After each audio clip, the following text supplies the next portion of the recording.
शाह महाराष्ट्र पहुंच गए हैं। लोकसभा सीट के लिहाज से देश के दूसरे बड़े सूबे में एनडीए गठबंधन की चुनावी रणनीति क्या होगी, कौन कितनी सीटों पर चुनाव लड़ेगा, इसका फैसला आज होने की उम्मीद है। आज महाराष्ट्र में शाह महायुति के नेताओं से मिलेंगे। शाह से शिवसेना शिंदे गुट के नेता मुलाकात करेंगे। एनसीपी अजित पवार गुट के नेता भी मुलाकात करेंगे। इस बैठक से पहले मंगलवार देर रात मुंबई पहुंचे गृह मंत्री अमित शाह ने सूबे के दोनों डेप्यूटी सीएम देवेंद्र फडणवीस और अजित पवार के साथ बैठक की। सूत्रों के मुताबिक इस बैठक में एक मुद्दा सीट शेयरिंग भी था। अमित शाह के साथ बैठक से पहले डेप्यूटी सीएम अजित पवार अपने गुट वाली एनसीपी के नेताओं के साथ एक राउंड की बैठक कर चुके थे। करीब 4 घंटे तक चली इस बैठक के बाद अजित पवार का गुट धाराशिव, परभणी, बुल्ढाना, गढ़चिरौली, माधा, हिंगोली, बारामती, शिरूर, सतारा और रायगढ़ लोकसभा सीट पर दावेदारी जता रहा है।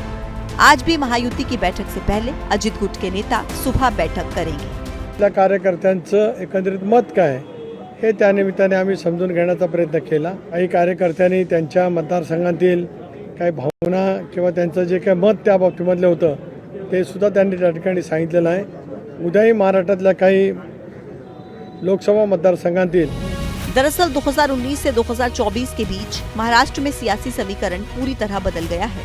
शिवसेना और एनसीपी टूट गई है और दोनों पार्टियों का एक गुट बीजेपी तो दूसरा विपक्षी खेमे के साथ है।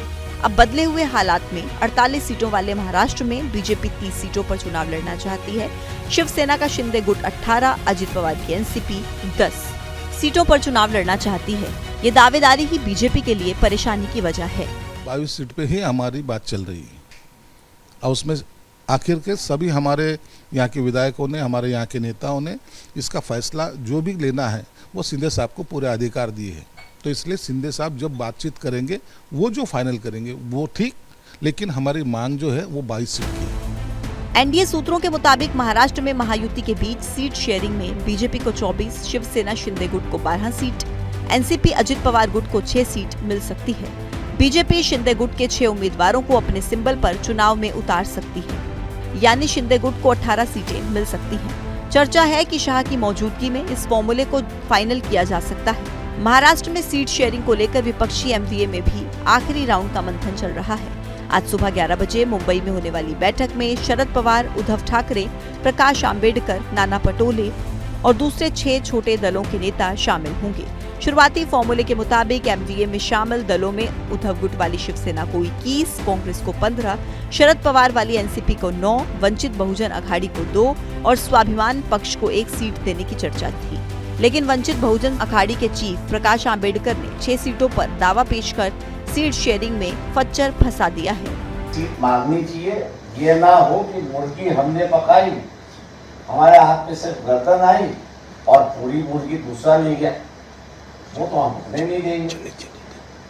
पहले इसलिए कहा कि हम आखिरी मौके तक रुकेंगे, मिलजुल के खाएंगे, इज्जत से खाएंगे, किसी की भगाने की कोशिश नहीं करेंगे और किसी को दुखाने की कोशिश नहीं करेंगे। शरद पवार और उद्धव ठाकरे पर दबाव बनाते हुए प्रकाश आंबेडकर ने चिट्ठी लिखकर उनकी प्रतिबद्धता पर भी सवाल उठा दिए। इन सब के बीच सीट शेयरिंग पर बात फाइनल करने के लिए बुधवार को उद्धव ठाकरे ने शरद पवार से मुलाकात की। वो शरद पवार है, उनका विश्वास है कि निगोशिएशन, चर्चा, ये लोकतंत्र का सबसे बड़ा अस्त्र है, दरवाजे मत बंद कर दो। जो आज गठबंधन है महाराष्ट्र में सबसे मजबूत है। बीजेपी डरी हुई है, महायुति उनकी जो है वो डरी हुई है। उनके सीट शेयरिंग में भी आप देखिए उनकी हालत क्या है, बहुत बुरी हालत है। आज शाह की मौजूदगी में जहां महायुति में सीट शेयरिंग पर फाइनल फॉर्मूला निकलने की उम्मीद है, वहीं एमवीए के नेताओं को भी उम्मीद है कि आज की बैठक में सीट शेयरिंग पर एक राय बन जाएगी।